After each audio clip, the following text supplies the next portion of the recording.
We have been following efforts to bring more police officers to Minneapolis. The Minneapolis Police Department has lost 300 officers since 2018. That's close to 40% of the force. Well, on Friday, the Minneapolis City Council again voted down bonuses for both veteran officers and new recruits. Right now, a starting officer in Blaine makes about $93,000 a year. Compare that to a starting officer in Minneapolis who makes about $71,000 a year. Minneapolis Police Chief Brian O'Hara says that makes it tough to recruit officers. Our Esme Murphy spoke with him about his options on how the city can keep everyone as safe as possible.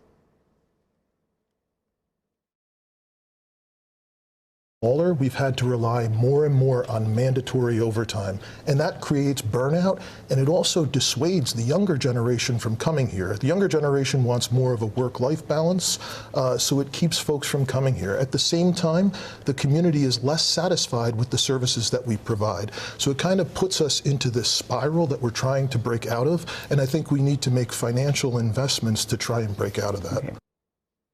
He also says that they've lost a lot of their experienced officers. The Minneapolis City Council and MPD will continue negotiating to figure out how to draw in new recruits to the city. The nation is mourning the death of former First Lady Rosalynn Carter. The former First Lady spent 4 decades working as a humanitarian. She died Sunday at the age of 96 after living with dementia. Unlike many previous First Ladies, she sat in on cabinet meetings. She spoke out on controversial issues and represented her husband, Jimmy, on foreign trips. Her iron will, contrasted with her outwardly shy demeanor and soft Southern accent, inspired Washington reporters to call her the Steel Magnolia.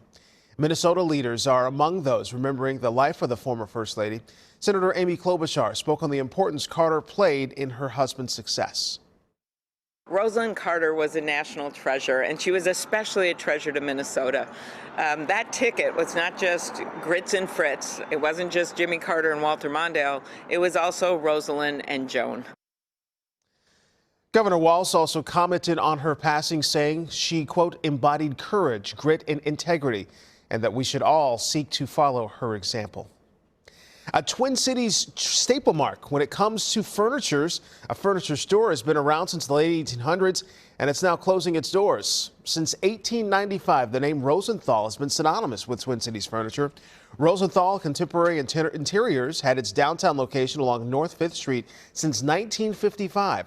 Through 2 economic recessions, a few floods, and a fire, the family-owned company survived. Rosenthal is now liquidating its inventory with price cuts between 50 and 65%. Owner Rosie says she now sees the impact her family business has had on the community. It's just been a good run. It's been a good run, and I feel like all the people that are coming during this going out of business sale, so many people have come in from the past that have bought for my grandfather, my parents. 128 years and 4 generations just doesn't happen, and there are very few family businesses that last that long.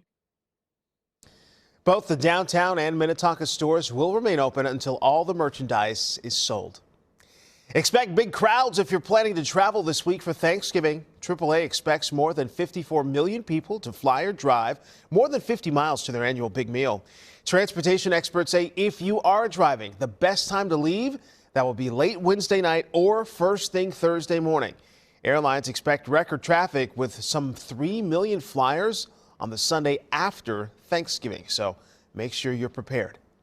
As we look ahead to seeing family this holiday, Lieutenant Governor Peggy Flanagan is making a special announcement today. With the rising number of people using food shelves, the Lieutenant Governor is announcing that Governor Walz will allocate $5 million in American Rescue Plan Act funds for Minnesota's 7 regional food banks. That announcement is expected to happen later this morning. Well, it was opening weekend for many Christmas tree farms here in Minnesota. Families and wasted no time trying to find that perfect tree. Krieger's Christmas Tree Farm in Lake Elmo opened a few days earlier this year. They say the demand for real trees remains high ever since the pandemic. Unlike some other states, Minnesota is not experiencing a shortage of trees, though the drought has made some of them shorter. Well, it's an annual tradition for us to cut down our tree every year. And we found this farm last year and really liked it, so we came back.